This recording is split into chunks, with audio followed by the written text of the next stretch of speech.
Hey everyone, and welcome to 1.21 Overload. I am Peter, that is Matt. We talk about movies on this show, and this specifically is our monthly movie show, where the premise of this is that I pick a movie I love, Matt picks a movie he loves, and we put them up for a vote on patreon.com/MailFuzzTV, and our patrons will vote as to which one we'll do for Overload. And this month, my movie won, Bubba Ho-Tep is the winner, and that's what we're going to talk about. A film that Matt has not seen before, and yeah, so we're going to start spoiler free. We'll go into spoilers somewhere in the middle. I'll give you warning before we do, of course, and that's what we're going to do. So, you've heard me talk about Bubba Ho-Tep for a while now, I imagine. A long time. Yes. You love this movie. Oh, I love this movie. It's one of those things where I remember buying the 2-disc special edition DVD, blind buying that somewhere around 2004-ish, you know? Okay. So I was about 15. It just being like, okay, what is this silly movie where Elvis is fighting a mummy, and just being blown away by it. And then, you know, obviously I've got the Blu-ray now, and I show it to as many people as I possibly can, because it's a delightful film. As you do. But, so yeah, the premise of Bubba Ho-Tep is that Bruce Campbell is playing Elvis. Old man Elvis. He's an old man Elvis in a rest home, and the idea is that everyone thinks he's an Elvis impersonator named Sebastian Haff, but what actually happened is that Elvis switched places with Sebastian Haff, because Elvis got sick of the fame, he got sick of the attention, and he switched places with this Elvis impersonator. So it was actually the impersonator who died, and the real Elvis is in this rest home, living out at the end of his days. Nobody realizes it. Yeah. And he teams up with a black man who claims to be JFK, who's been changed, his colour's been changed to hide who he is. And they take on a mummy who starts stealing souls of the residents of this rest home. And that is the premise of Bubba Ho-Tep. Yeah, you guys, he's not making any of that up. That is the legit movie. Like, it's one of those ideas that I just imagine when it got pitched, them going, it's so insane it'll work. Well, yeah. I guess I'll ask the question, Matt. Does it work? Did you like Bubba Ho-Tep? So I liked elements of Bubba Ho-Tep, but I don't think I liked the whole thing. It's just it's a little too odd for me. No. Oh, Matt, this is taking a turn for the worst. Sorry. No, I like Bubba Ho-Tep is, and it's funny because I feel like the more I see it, the more I appreciate some of the subtle things that it's doing. Because obviously there's some like old man Elvis fighting a mummy who's stealing souls. Like there's some very in-your-face ideas that obviously are the thing you take in more than anything else on your first viewing. But and that's what I like, because while it is about old man Elvis and JFK fighting a mummy that wears cowboy boots, you know, there's stuff about aging and getting older, and what does that mean in society? Yeah, and I think that's Matt's holding in a serious cough there. I thought that was a weird end to that sentence. So we're so Bubba Ho-Tep is about getting old. It's about the idea of being old and on your last days, and what is the world going to remember you? Do the people who are even around you now, do they remember who you really are? Like the idea that he's lying on that bed and no one around him knows he's Elvis. Only he knows that his history is actually, I was Elvis and I have these experiences. And there's a lot of like narration, of course, from Bruce Campbell, where he talks about how no one even sees me as a threat, no one cares if I swear at them, I'm just this silly old man, no one, like, everyone sees me as this sort of weak old man, no one actually remembers who I was.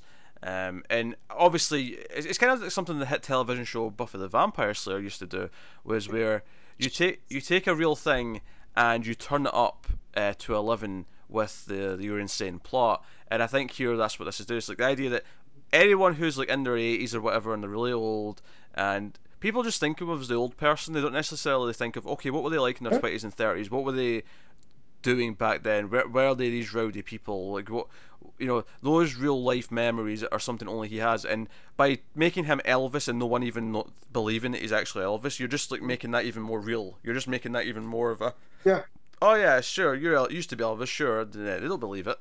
But But this idea of like, what are people going to remember me for? You know, the guy he shares a room with dies pretty much near the start of the film, and his daughter comes to pick up his stuff, and he's concerned, like, you know, if his daughter knew he was here, would she come and visit? You know, just these ideas, and you know, the idea that in his final days maybe he can do something useful and feel like he's important again. And of course, he's got a growth on his penis, and there's which we hear about numerous times. Yes, and of course we hear that he can't get it up anymore, and how there's been 2 presidential elections since the last time he had an erection. It's all very like there's a delightful surreal nature to it, and obviously we need to mention Bruce Campbell. His performance, it's fantastic. Yeah, it's absolutely wonderful. It's gold. His mannerisms. It's probably, I was gonna say, for my part, it was the best part of the movie. It's the best thing in the movie is his performance as Elvis. You know. Yeah. It's so effortless, and he takes the ridiculous elements, he puts them into the Elvis voice. He like just the way he. The way he is, and even just the way, because you get a flashback, of course, to when he switched with Sebastian Haff, and he plays both Sebastian Haff and Elvis switching, and everything about it, the way he plays the 2 different roles differently, is great. He's perfect for this role. I don't know if I want to say he was born to play it, because he's also Ash from Evil Dead, and that's kind of the role he was born to play. But this is also Briscoe County Jr. Like, he has some numerous roles. Okay, that's not one that comes to mind. You've never seen Briscoe County Jr.? No, I can't say I have. Oh, Pete. You have to dig that up. It was a syndicated show in the 90s, so take that for what it's worth. Oh yeah, it was also on Ellen, the Ellen TV show.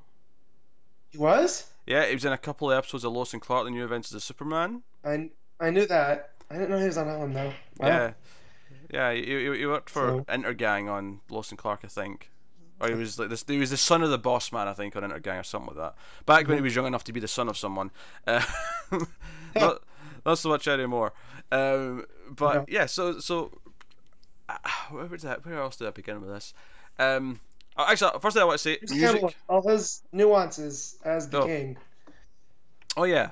So some great lines in this. You know, I was getting you back on track as I look up Bruce Campbell real quick. Oh yeah. As you talk. You don't F with the king. That moment is when he's fighting the Scarab Beetle. Is great stuff. I think what I love about this movie, more than anything else, a big reason why I love it is, to me, it's one of the most perfect low budget movies I've ever seen. Where it's a B movie premise, and they go head first into it, but it has so much heart, and it's so much attention was paid to making it move, to making it feel like it wasn't just some silly movie. Like, as silly as the premise is when you hear about it before you watch it, I don't think it actually feels that silly when you're actually going through it. Like, I feel like no. And that's, I don't want to say it was a problem because it didn't like ruin the movie, but I had heard so many things about this movie, and I was aware of the premise.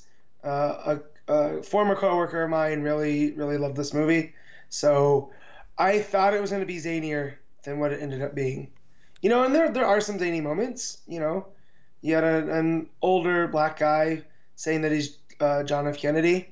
Not a great performance, by the way. Ossie Davis, who plays JFK. Yeah. He has some great little moments and lines and mannerisms as well. I feel like when I showed this to some friends, I had a friend who for months would quote the line, "Would you like a ding dong?" Just at the moment, drop of a hat, he would quote that line. He's very likable. He's kind of it's a very endearing performance. I think it's very hard not to like Ossie Davis in this movie, because Elvis is more of a dick in a lot of ways, but he's kind of a likable dick. But no, their chemistry, the heart of this movie, where it's because ultimately Elvis becomes a hero. He wants to save the souls of everyone else at the rest home, and maybe he can do something worth with some value in his final days, and all that really works for me. And I wanted to mention the music, because the music by Brian Tyler is this fantastic score. I will have that in my head for days now. There's this great main theme that plays. There's a couple of key sequences where there's like a slow motion walk to the camera, one in a flashback and one towards the end of the film, and things are ramping up. and it's these great like hero shots, but of course it's the absurdity of the hero shot with a guy with a walker and another guy in a wheelchair. Like Yeah. that's the beauty of it. And I love that it's not zany. I love how, I don't want to say serious it takes its idea. I don't think it does. I think there's enough silliness there to, you know, they're not taking the premise seriously, but they're taking the characters and what they care about seriously. And I think that's the beauty of it. It strikes this really bad. It walks this fine line where all these elements just kind of click together and work for me. It's so much heart. I think that's the big thing. I feel like there's so many B movies and C movies and D movies where they'll have this big silly premise, but it'll just be this schlock fest. And I feel like you've got Don Coscarelli, the director, who worked on the Phantasm movies. He's got skill. He knows how to keep it.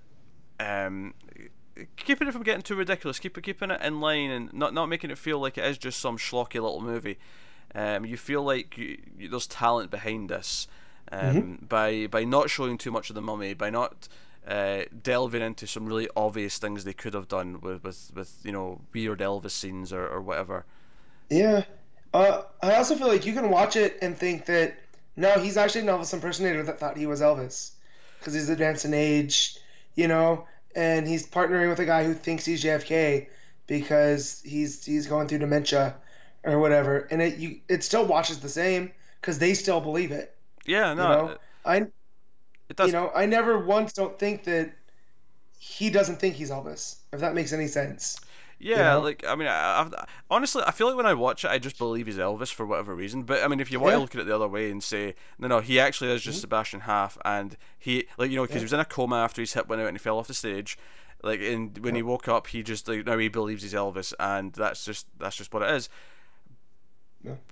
And if you do that, I think it does add to this idea of regret and the idea of him wanting to believe that it was more important. And maybe it adds to the themes of the film because no, he wanted to believe that he was someone who made a difference. But at the same time, even if it is Elvis, though, Elvis is looking back at his career and saying, "Was it worth all of that? Like, you know, is that the legacy I want to leave behind?" And that kind of thing. There's a moment where he's looking through the TV channels and there's an Elvis movie marathon, on one of the channels. He's just sort of lying there sighing to himself that, oh, these are all crap, you know. As Matt's dogs try to fight off demons themselves. Yeah, as the kennels, they're taking on their own Bubba Ho-Tep. Yeah, you know, but the sounds of over at the door. Yeah. Also, just the image of the mummy too. It's so schlocky B movie, and I love it. Like, not that they weren't trying, but it felt right. You know what I mean? Like, it's a guy in a suit. Oh yeah. And it feels right. And then when I see him wearing cowboy boots because they're in Texas, I I lost it and I couldn't not laugh. Like, yeah, well, it's worth mentioning the movie opens with a definition of the word Bubba. Actually, get accurate here, Ho-Tep. It opens with the definition of Ho-Tep and then the definition of Bubba. So that's the funny thing is everyone knows what. Well, I don't know if you could define Bubba, but like when someone says Bubba to me, I get the impression in my head of what Bubba is.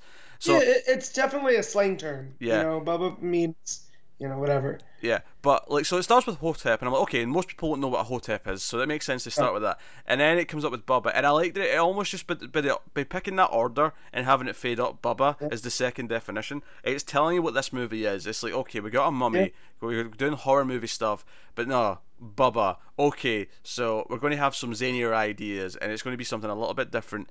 And it's just this concoction of of this insane idea of old man Elvis and a man who believes he's JFK, and maybe he is. Maybe if you want to believe that he's actually JFK, maybe that just makes the plot more interesting for you. And that's what I mean. But it still fits because he's going through that same crisis of what is he going to be remembered for.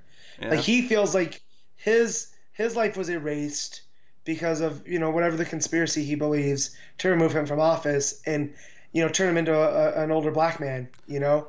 Like, yeah, when the mummy first shows up, he thinks it was an assassin from Lyndon Johnson to finish him off, as he puts it.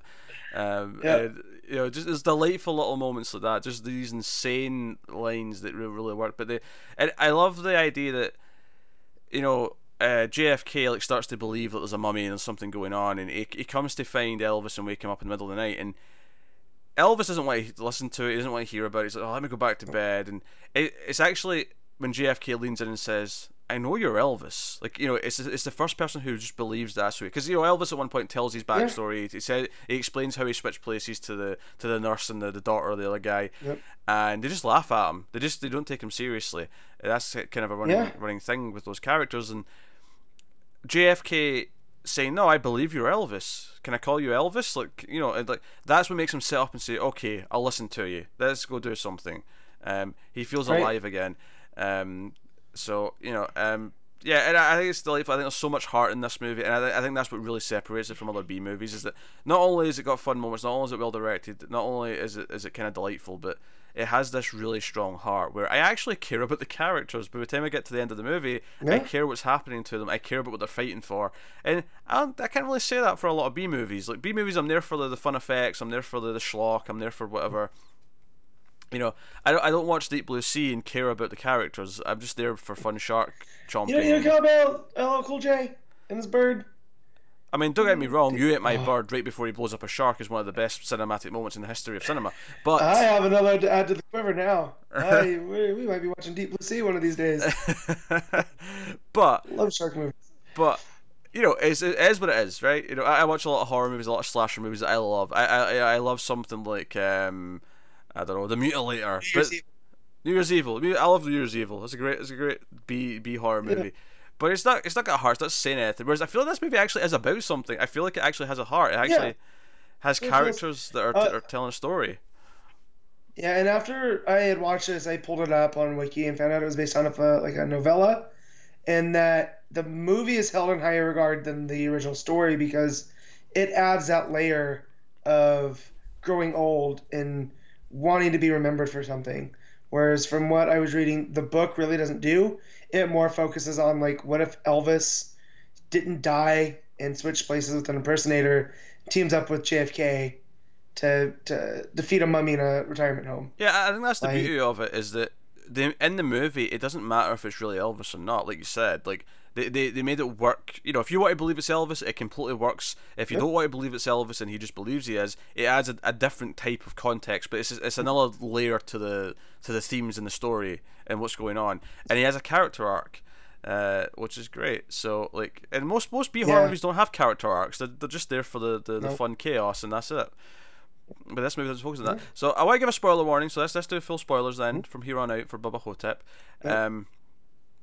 So I want to talk about. Oh, actually, I should mention Reggie Bannister is the guy who runs this place. He's only in a couple of scenes, but he's worth mentioning because he's in the Phantasm movies. So he's a Don Coscarelli regular.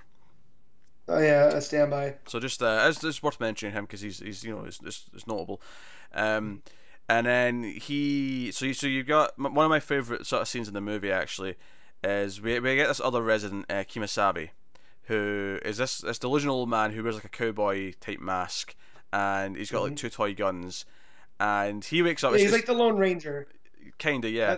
That's what I was taken on because that's what Tonto called the Lone Ranger, was Kimosabi. So that's how I took it. It's during the second night when Elvis and JFK are looking at the hieroglyphics in the bathroom stall and researching and whatnot, and he's giving them a baby Ruth and offering them ding dongs and whatnot, and they hear the thing, and you know Elvis he's been entertaining them up to this point, but he's like, no, this isn't real. There's no mummy. And that's when the lights start to flicker. And I love how shameful. There's this, like, when the mummy's walking down the hallway, there's this spinning light behind them. And there's no reason why there should be a spinning light there. It's just there for the effect. And I'm like, I don't care. It looks good. I'm fine with it. Yeah. But, so, and you know, Elvis kind of hides back. And, you know, there's a moment where the mummy looks at him and he gets, like, all these flashes from his eyes of what happened, like where he came from. You know, his sarcophagus was getting transported around a museum. Someone stole it in a bus and it fell into this lake right by the shady rest, and that's why the mummy's here, right? But what I love about this scene is Kimasabi, like, who saw the mummy, like, is coming down behind the hall behind him, and he's like firing off his toy guns, and it's not doing anything, and then he has a heart attack, and he kills over and dies. And this is right after we've been hearing JFK tell Elvis that, oh, I've been reading in my book, they steal souls, like, he feeds on souls, but the souls here aren't like really strong because we're all close to death, and you know, blah blah. Right. And in the main point, and even though it's through this really like again zany version of it where he's like, oh yeah, this he shit souls. That's why he goes into the bathroom. He shit souls in there. Yeah. He's like, he shit souls. Yeah, like your soul doesn't go to the place it's supposed to go after death. He just like digests it into nothingness. And so as much as it's a really silly idea thinking of this mummy shitting a soul out, it's like no, that's setting up the idea that that's why they have to be saved, because the souls, right, are doomed. Yeah, because Elvis even says so much is, there's good and evil, and that's a person's soul, So and they deserve more than being shit out of a mummy.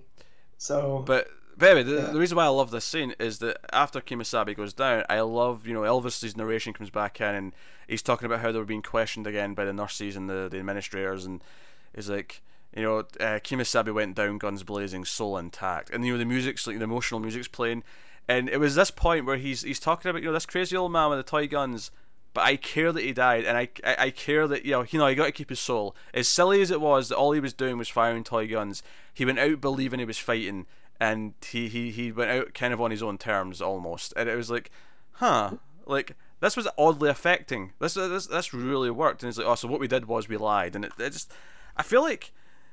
Yeah. I think that's the moment the first time I watched the movie where I realised just how good it was getting its hooks into me. Where I was like, oh, I care that this old man died, but he went out, guns blazing, even though it was only toy guns. And it kind of like ties into the theme of the whole movie, where it's about just believing like you were important and believing you were doing something. And it's like, oh, okay, that was kind of sweet. Yeah. The power of belief. It's motivating. Yeah. And there's some tropes there. The trope at the start is that the first victim we have to not like very much, so we get this evil old lady who steals the glasses off of someone in an iron lung on this big resuscitator. Yeah, that was brutal. I was like, what is going? Oh man, yeah, she's a goner. After you see that, it was pretty. Yeah, so she goes first. She dies, and then of course there's the round table, and obviously after the night with the mummy, next day, the nurse comes in to put ointment on his growth, on his penis, and he's just thinking about things. And then halfway through, the nurse is like, "Mr. Half," and he looks down, and obviously he's got an erection, and he cracks a joke. He's like, "Oh, why don't you pull on it a little bit?" He's like, "Oh, you should be ashamed of yourself." And she walks out, and he looks under, and he looks all proud, and he's like, "I felt alive again." Like the idea that he felt important and he felt like he had a fight. Again, because he's not withering away in a hospital bed. This mummy gave him purpose. Exactly. So there's obviously the portion of the film here where he goes investigating and he sees the lake and he sees the license plate of the bus, and JFK comes back and he's been out researching at the library. The woman who calls herself my niece, as he puts it, because obviously his family's fake because he's really JFK, as we've been talking about. Also, I noticed that in his bedroom there's like a model of like Dallas, where JFK was shot. Like he was trying to figure it out, for all these years. It was, yeah. And that again, that speaks to like, what if he was just a Kennedy conspiracy guy that in his old age cracked, and now he thinks he's JFK. Because he even, Elvis looks over at him at a certain point and sees like there's a weird scar on the back of his head that could be from a bullet or whatever. Could be. So yeah, and there's pictures of Jackie O, and then they talk about Marilyn Monroe. Like he's like, I don't want to have to go this far, and feel free not to answer, but I was Marilyn in the sack. So his last classified. Yeah, but there's a tag there, right? Yeah. He's like, between you and me, though. Wow, and I just so many great little moments of that. But like, because ultimately, it's after he gets this intel from him about, okay, well, maybe we can burn it, maybe we can move to another rest home or whatever, and he's sitting there. And Elvis decides, no, we're going to do something. So he calls up JFK. He's like, tonight we're going to hunt a mummy. We're going to do this. I think this is the first time where he says that we're going to take care of business. He starts whipping out the Elvis lines. Yeah, TCB. Take care of business. Yeah. TCB lightning bolt. And they set up and they have this really ridiculous almost scene where they've got like an inventory and they're like, okay, so we got this, check, got a uniform, and Elvis pulls out this ridiculous white Elvis suit, And then obviously JFK's got like a proper suit with the little American flag pin on the collar, and they've got we've got scissors, check. And what I love about that scene is that it's so absurd. It's like, okay, we're just prepping to fight a mummy, and like we've got an inventory of all these little things we think we might need. I don't know. I feel like it's like they feel like they've got a mission. I feel like. People always compare being old to being a kid in some ways, and the fact that you don't have agency. But it reminds me of being a kid and feeling like something's important. So you put a lot of effort into preparing for that important thing, even though it's not really that important. I mean, obviously there's really a mummy here, so it is important. But it was giving me those vibes of two kids plotting. Well, it's very Monster Squad. It does, yeah. As the kids are all getting ready and the parents aren't taking it serious, and they're just like, "All right, we'll be home before dark." It does, and it's kind of the same with how the nurses are treating these two. It's kind of like, well, as long as they're not hurting anybody, let them have their fun. Yeah. Because it feels like they have the reins. I also love when Elvis tells off the nurse because he doesn't like her. I'm drawing a blank here. I almost said fraternizing. That's not what I'm looking for. Patronizing. There you go. There we go. Sorry, it's been a long day. But yeah, and just when he snaps and just lets her have it from the other side of the walker. Yeah. It just feels like an old man that's finally had enough, as well. So it adds into that, being treated like a kid. You don't have your own agency. And of course, JFK's like, "Oh, I got my chair all oiled," and it's like a wheelchair, obviously. And Elvis is like, "Yeah, good. We could use some wheels." And just little lines like that, just really make it pop. And then we get the hero shot with the main theme blast as they're coming down in slow motion. Him in the walker, JFK in the wheelchair, coming towards the camera. So it's the hero's hallway. It's a great moment, and then of course they go outside, and JFK tries to lure out the mummy. The mummy ends up killing him, although Elvis gets him away, so he doesn't steal his soul. So JFK goes out with his soul intact, and Elvis is left to try and set it on fire. And I think that's actually one of the things that every time I rewatch it, I remember. That's right. It's like the actual plan to take out the mummy and how to defeat it. It's actually really simple. It's just set it on fire. Like that's all it is. It's a mummy. Like, this isn't the Brendan Fraser version where he's causing, dust clouds. Oh yeah. And whatnot. So yeah, I love that it comes down to burn him down. Like, we're gonna set his rags on fire. But I think that's important for the movie, because I feel like if you wanted to make it any more convoluted, it would start to like really bloat like everything that we're doing is. Yeah. Because the point of the movie isn't the mummy necessarily being there. I mean, the mummy just kind of represents the not only death itself, but also just the idea of not going out on your terms, right? That's kind of what it represents. Right. And that's kind of it. It doesn't, the point of the movie isn't like this great mummy story with all these different things happening. It's just about what they're going through in relation to the mummy. So now we get the Elvis. He kind of does kill him. That the mummy dies, and he's looking up at the stars, and he says, he sort of hallucinates the stars forming hieroglyphics, and it says all is well, and he's just like, thank you very. What's funny because he dies as he's saying thank you very much. Yeah. And he's obviously before that he says, "Oh, everyone in that rest home gets to save their soul, keep their soul, every last one of them." Right. So he feels he's accomplished something. But every time, for some reason, I always remember this is the only time he says that in the movie. But he does say it once before. He says it when he's talking to the administrator about halfway through. I always remember that he doesn't say thank you very much until the very end, because obviously that's the most famous thing Elvis ever really said. Right. I'm almost surprised the screen didn't come up saying Elvis has left the building or something like that at the end. And I was expecting for that too, But good for them. They showed some restraint. Yeah. And he dies, and you get to listen to the great music again throughout the credits. Obviously, there's a tease at the end of the credits for a sequel that never happened, called. Oh, see, I didn't realize there was a stinger. There's no scene. There's no scene. It just comes up. It's just text at the end. It says Elvis will return in Bubba Nosferatu, and then it says starring Sebastian Haff. So I think the implication is that it was going to be Sebastian Haff fighting a vampire. Dealing with jeez. But unfortunately, Bruce Campbell fell away from the project, and then it was going to be Paul Giamatti that was in it, and then it just fell apart some years later. So it never happened, which is a shame. But but the tease was there, so obviously they had an idea. I'd have loved Bubba Ho-Tep, then Bubba Nosferatu, and then maybe like Bubba Lycanthrope or something. I don't know to round it off. Yeah. Give us the trilogy. Yeah. But hey. So, and there's some other stuff we didn't mention. I think if I'm going to critique and say, oh, here's something I don't like as much, maybe the two hearse drivers who pick up the bodies. Like, I do like. Yeah.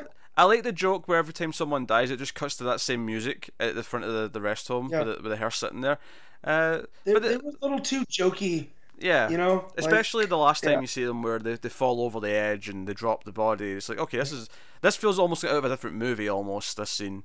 Yeah, that was gonna be my main complaint. Was I appreciate the running joke of the same two guys coming back every time somebody dies, but I didn't like seeing those guys. So when they would show up, I was just like, okay.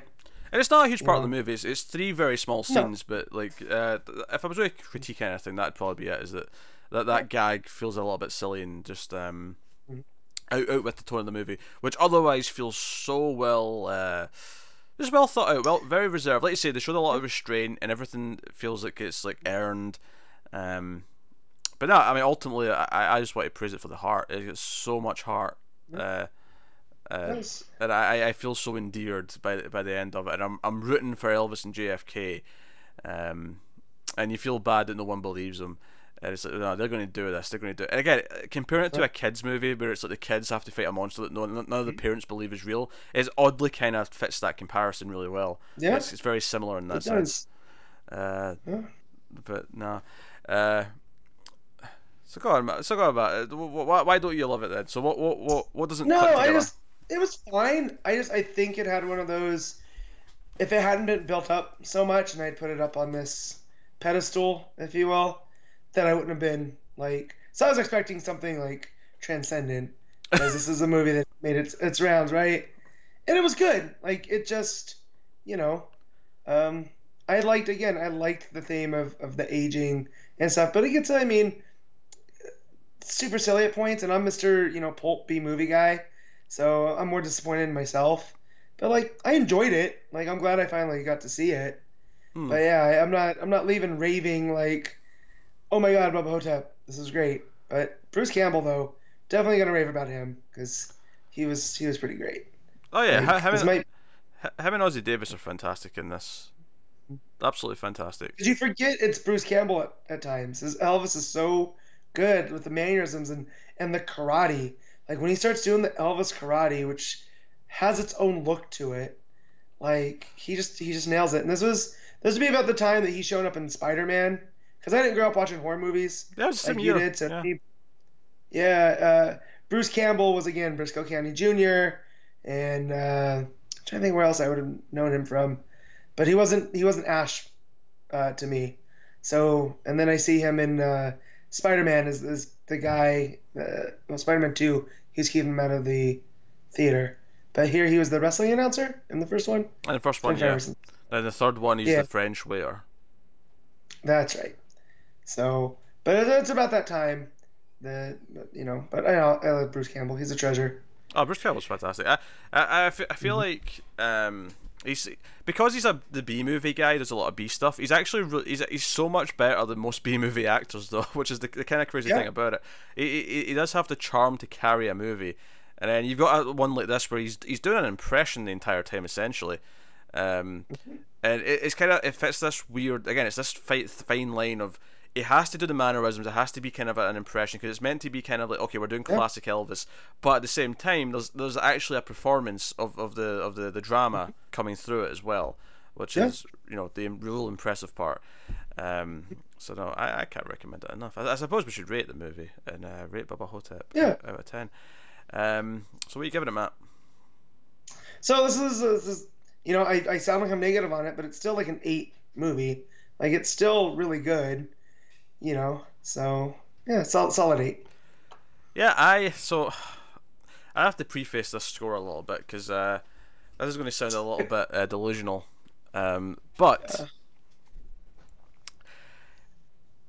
this is like, to me, this movie is like the pinnacle of B movies. Like if someone says to me, what is your perfect idea of a B movie, I point them to Bubba Ho-Tep, because for me, you can have just a fun B movie that doesn't really have any weight to it, but the ones that are really great are the ones that try to do something else and try and go above and beyond, even though they're still always a B movie, and that's okay.